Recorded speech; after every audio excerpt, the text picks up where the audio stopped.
քննարկվում է հարց, որտեղ որ արտոնություն են տալիս, քննարկվում է հարց, որտեղ որ գումարը պակասում կամ ավելանում է։ Իսկ քաղաքային իշխանությունը չունի որդեգրած քաղաքականություն, որ ասենք թե իրենք չունեն հաշվարկ, որ 10 դրամ պակասում է, 10 դրամի փոխարեն մանկապարտեզները չսարքվելու գումարը ուր է գնում օրինակի համար։ Եթե իրանք պակասացնում են կամ արտոնություն են տալիս, որոնց որ օրինակ այսօր չզեկուցող հարցերի շրջանակում նույն տրամաբանությամբ էլ էս հարցն էր, որ երբ որ 400 միլիոն դրամից ավել շինարարության երկարաձգման համար գումարը կրճատում են, ինչքան են ակնկալում, որ պակաս գումար է գալու, ու դրա փոխարեն ինչքան մանկապարտեզներ է, որ օրինակի համար չի կառուցվում կամ թերակատարվում է, որի մասին խոսում եմ ոչ միայն ես, այլ նաև իմ հավատարիմ հետևորդների TikTok-ի, օրինակ Նիկոլ Փաշինյանը, ով մայիսի 15-ին հանձնախումբ է ձևավորել, որպեսզի գան ուսումնասիրեն, թե կասկածած մանկապարտեզները խի են վատ սարքվում օրինակի համար։ Իմ հարցին հետևական է լինում օրինակ ձեր ԿՊ-ի համար 2 Վահագն Ալեքսանյանը, ում նաև այսօր հենց հիմա հրապարակայնորեն կոչ եմ անում, որ մեղադրում ասում է ճկուտով գնում ասֆալտ եք քանդում, որ վատ որակի է, մի հատ գնացեք նախկիների շինարարություններն արեք։ Բա ԿՊ-ի ավականներ, ձեր գործի անունն ի՞նչ է, որ դրանք գնում վատ են սարքում։ Բա գնացեք այդ նախկիներին բռնեք, այդ կապունի հերն անի։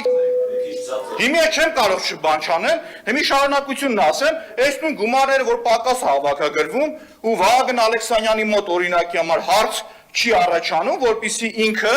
օրինակի համար իմ հետևորդը լիներ ու տեսներ, որ Թումանյան փողոցի ասֆալտը, Արտոս Շին բարեկարգման պետը ստեղ չէր, որ ասեր, ում հետ կապուն ինչ ունի, ամենալավ նախկինի հետ, որ ասել եմ օրինակի համար այդ ընկերությունը ինչի է վատ արել։ Կամ օրինակի համար Կարե ընկերությանը, թե կարող անունը սխալ ասեմ, Գասպարեն Վովայի հետ է մամուլի մեջ կապվում։ Կամ օրինակի համար Պրասպեկտ, ԱԲԲ-ն հենց Թումանյանն էր, եթե չգիտեք, ուրեմն ձեն մի անեք, ընդհանրապես տեղից չխանգարեք։ Եթե վատ անում, գնացեք բռնեք, ով ուզում ալի հերն անիծեք։ Ես անդրադարձել եմ, իսկ դուք չեք անդրադարձել։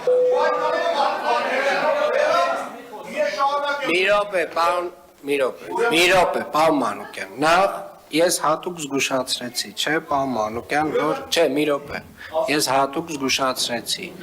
հարցի վերաբերյալ ձեր ժամանակը հիմա գնում է, որովհետև դուք հարցի վերաբերյալ չեք խոսում, 2 բառ ասելով փողերի հավաքագրման մասին եւ խոսալով ամեն ինչի մասին, բացի հարցից, հարգելիներս, դուք եք ընտրել են ֆորմատները, որոնցով որ մենք այսօր իրավունք ունենք այստեղ ելույթ ունենալու։ Պարոն Մանուկյան, եթե հարցի վերաբերյալ բան ունեք ասելու, խնդրեմ ասեք, եթե չէ, խնդրեմ նստեք։ Հստակ հարցի վերաբերել է, եւ եթե իմ պատասխանը չեք կարողանում ըմբռնել ինչքանով ունի, ասեք երկրորդ անգամ ավելի հանրամատչելի կբացատրեմ։ Հարցի տրամաբանությունը պատասխանի կայանում է նրանում, որ այն գումարները, որը որ չի հավաքագրվում, դրա արդյունքում օրինակ մանկապարտեզները չեն ավարտին հասցնում, որ գումարները դուք չեք կարողանում հաշվարկել որքան է լինում, չեք կարողանում որքան է հաշվարկել լինում, դրա արդյունքում օրինակի համար այդ մանկապարտեզները մեր երեխաները չեն հաճախում։ Դրա մասին խոսում են ձեր գործընկերները, եւ եթե Վահագն Ալեքսյանը նայելով չտեսնի, որ ես այդ ամեն ինչին անդրադարձել եմ, ներողություն չխնդրի, դրանից հետո արդեն ես լրիվ իրավունք ունեմ իրան որակավորում տալու։ Իսկ որակավորումը կարա լինի մտածված սուտ խոսալ, կարա լինի շարլատանություն, կարա լինի դասական ԿՊ-ական, բայց այդ զեն չեմ անի կսպասեմ մինչև այդ մարդը պատասխան տա այդ ամբողջի վերաբերյալ։ Եթե 50 անգամ, 100 անգամ Տիգրան Ավինյան ասում են, որ ցանկացած հարց, որի տակ կա ուղիղ ֆինանս, մի հատ հաշվետվության մեջ ներկայացրեք։ Այս հարցի վերաբերյալ քանի անգամ հարց են տվել զեկուցողին։ Ասում են ժողովուրդ, որ դուք մի հատ փոփոխություն եք անում սկզբից։ Գումարն ավելանում պակասում է։ Դրա պատասխան տվողն ով է։ Բյուջետային պլանավորման դասընթացները ասել եմ, գամ, կարդամ բոլորի համար, չեմ նեղվում։ Ձեր մոտ դա պրոբլեմ է, ու պրոբլեմը շատ այլ տեղեր է։ Այսինքն նորմալ չի, որ օրինակի համար մեր գործընկեր Ստեփան Գևորգի ավտոմեքենան վառում են անծանոթ մեկը, ու այս դալիճում մի հատ գնահատական չի հնչում ձեր շուրթերից։ Իսկ ես ասում, դա քաղաքական է եղել օրինակի համար, դա նորմալ չի, որ օրինակի համար առողջ մթնոլորտ եք ուզում ստեղծել, բայց օրինակ Ստեփան Գևորգի ավտոմեքենայի վառողի պատվիրատուի համար չեք խոսում երբեք։